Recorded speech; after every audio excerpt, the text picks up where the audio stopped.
Well, welcome to another edition of Touchstone Music, episode 17. I'm continuing my series on music and albums from the 1960s. These are albums I purchased around the time they were first released in the 1960s and which have been musical touchstones for me ever since. Now, I'm very excited again today because this is another album that I have wanted to do off my list since I started doing these. This episode spotlights Fleetwood Mac. Yes, the same Fleetwood Mac that was the powerhouse pop band in the mid-70s through mid-80s with Lindsey Buckingham and Stevie Nicks and so forth. But this is them in their original incarnation from the 60s as a British blues band featuring the incomparable Peter Green on guitar. The album from 1969 is Then Play On. And we'll hear a clip from that. I think this is Rattlesnake Shake. Baby, if you got the rock, I got to be a rocking horse. Also a great blues singer, I might add, Mr. Green. So here's the band at the time this album was recorded. Danny Kirwan on guitar and vocals. Mick Fleetwood on drums. Peter Green, guitar, harmonica, and vocals. John McVie on bass. Jeremy Spencer on guitar and vocals.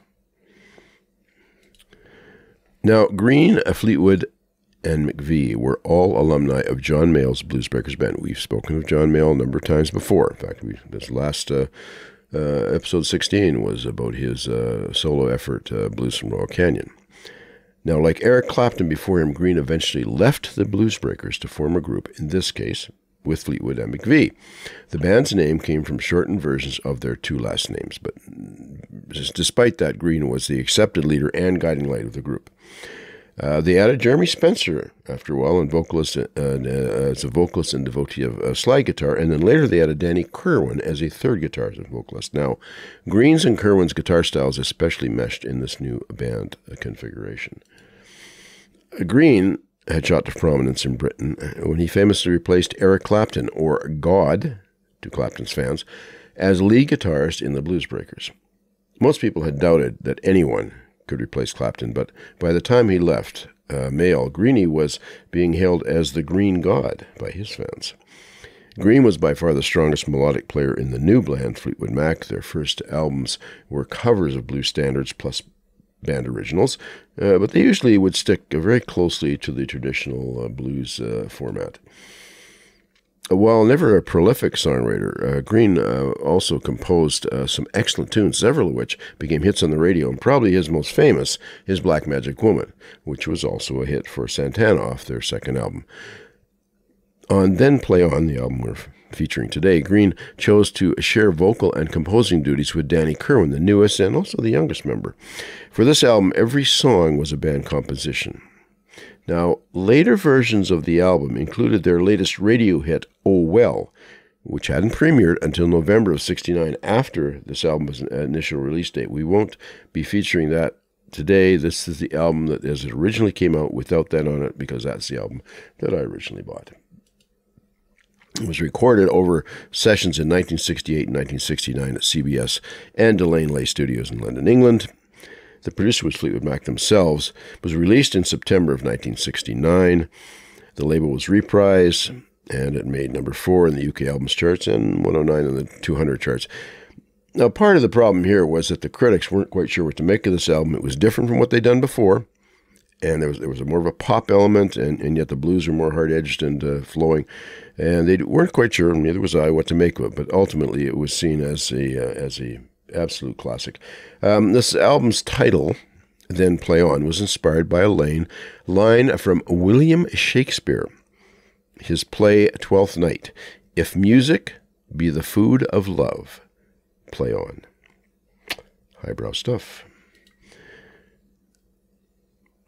Now, the cover artwork, I've never quite understood why this album had this as the cover artwork. It doesn't seem to have anything to do with the album. I'm not quite sure what the idea was. The cover artwork is a mural from the early 20th century, and now it extends halfway over the back album cover, so you can see I opened the album cover up so you can see it all.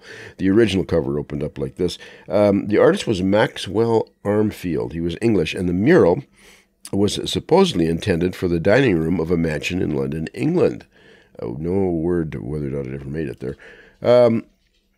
This was my first Fleetwood Mac album that I'd ever purchased. I bought it sometime early in 1970. It took me a few listenings to really appreciate the artistry that was on display, but once I did, I became and remained a huge fan of the record. At first, I thought the blend of Kerwin's more poppy ballads with the more hard-edged blues and blues rock numbers was a little disconcerting, and I was not alone in this. Critics gave it mixed reviews at the time, apparently for the same reasons. Later, it was recognized as a classic, however, and I admit it took me a few listenings, but all of a sudden the light bulb went on, and I went, oh my gosh, this is fantastic. Now, side one, as you can see, is a mix of Kerwin's and Green's compositions, and one instrumental sandwiched in there that's accredited to Mick Fleetwood, Fighting for Madge. Let's hear a clip from Coming Your Way by Kerwin. Now, you won't hear him singing in this, apology, Danny, but you will hear some guitar work and hear from an instrumental segue in the middle of the song, which I really like, and that's why we're going to play it.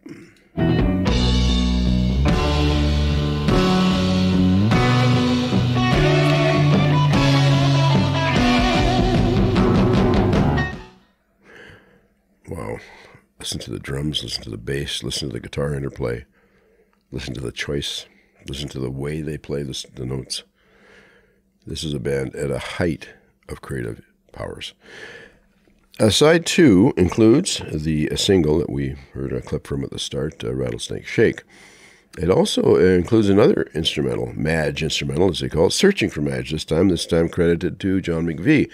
And let's hear a little clip from Searching for Madge.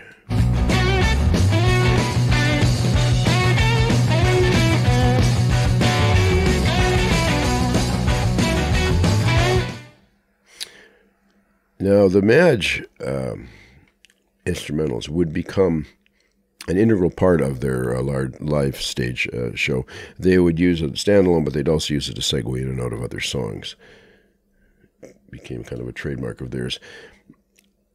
Unfortunately, this was to be Green's second last studio release with the group. He left the band in 1970. Fleetwood Mac in Chicago was recorded in January of 1969 and was released in December of the same year. It was sort of sandwiched in between the recordings for the album we're featuring today, but it was released afterwards.